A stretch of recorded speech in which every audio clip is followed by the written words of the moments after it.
It is morning. I usually don't make videos in the morning, but I have today off to run some errands and do some other stuff, so I figured I would jump in here because today is also decision day.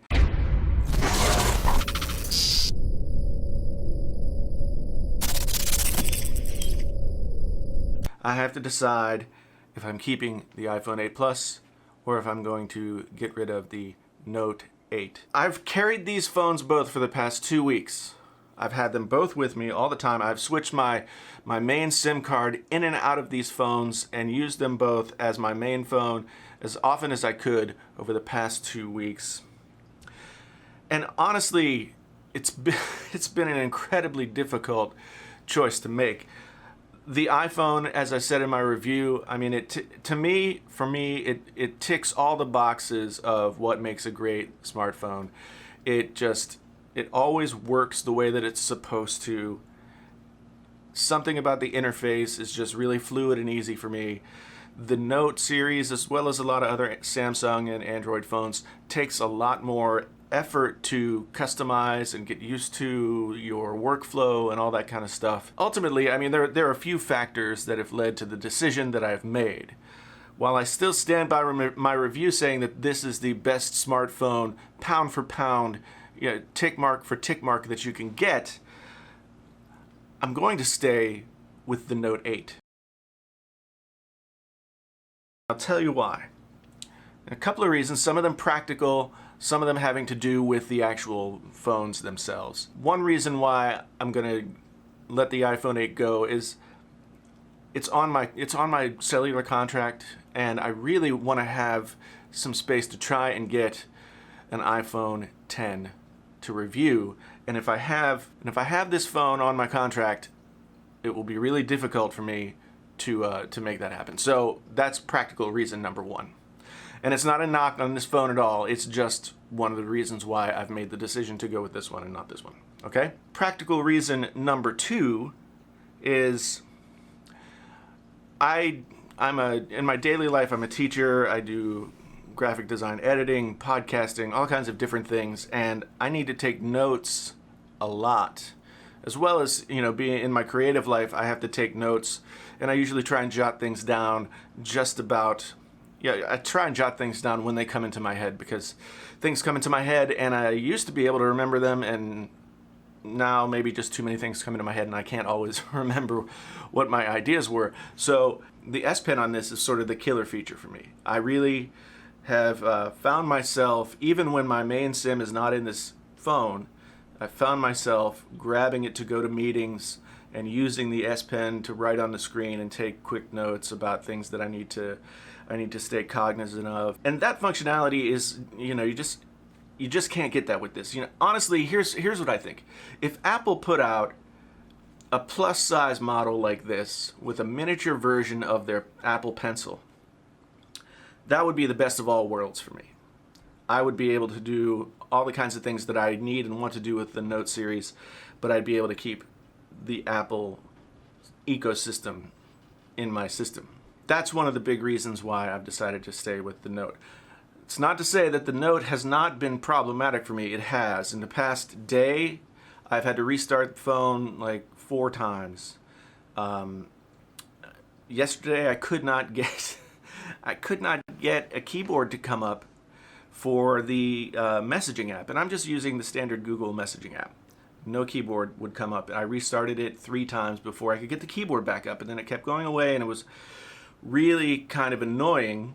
This phone has not been as smooth sailing as this phone has. When you're talking about 2 phones that basically come out to be $1,000 each, after tax, this guy, it was definitely $1,000, and this guy was already almost there. I bought a $40 case, and that put me at $1,000 pretty much. Here's the thing, though. This is on the, I got it on the payment plan over at Verizon.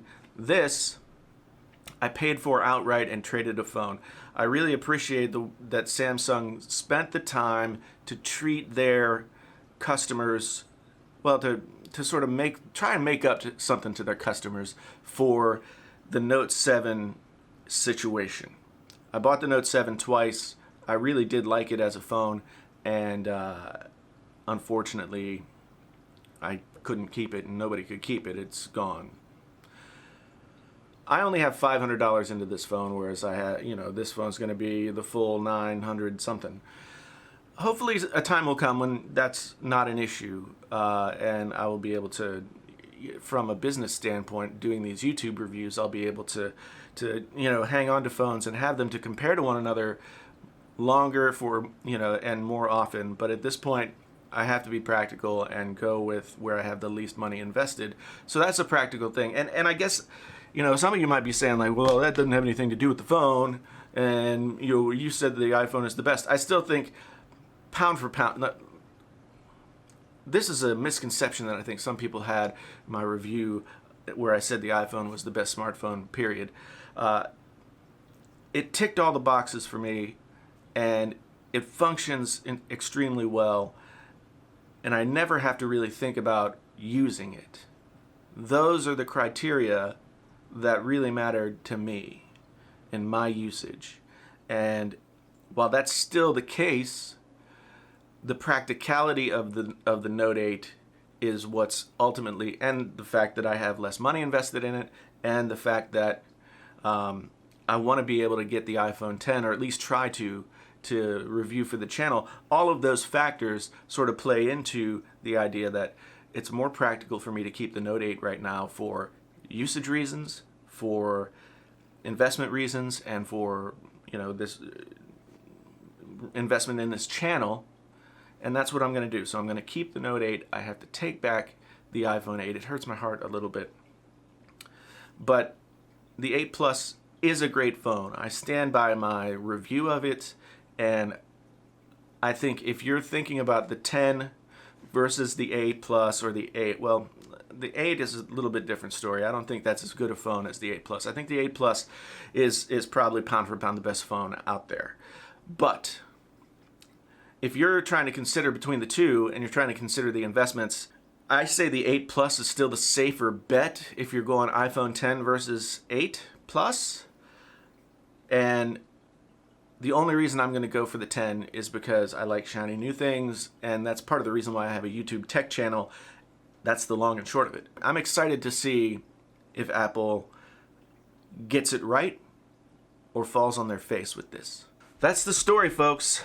In the battle between the two most popular phablets of the moment, the Note 8 wins for me, but not exclusively for reasons comparing it as a phone to the iPhone 8 Plus. It wins for me because the S Pen is so much more functional for me, and it fits into my workflow in all the things that I do in my life. I'm still going to bring you guys some camera comparisons between the two. I've got some other content that I'm working on that are going to be comparing the two of these. Today is the day. I have to return the iPhone 8 Plus. Perhaps we'll meet again. Tell me what you think. I know some people are going to say, oh, going backwards and forwards, I can't keep up. Hopefully I've explained my reasoning well enough that everybody can understand, but I'd be happy to converse with you down in the comments. I guess I'm sharing this because there are probably a lot of you out there who have to make similar kinds of decisions about the technology that you use in your lives. And that extends to folks like me who do these YouTube videos and seemingly have all the money in the world. But let me tell you, that ain't the case. Anyway, thanks for being here. Talk to me down in the comments. Let me know what you think about my decision. Let me know what you think about these two phones. Which decision would you make? Which phone would fit better into your life and workflow? My name's Jason, sometimes known as the JTL. I really appreciate you guys being here. Like and subscribe.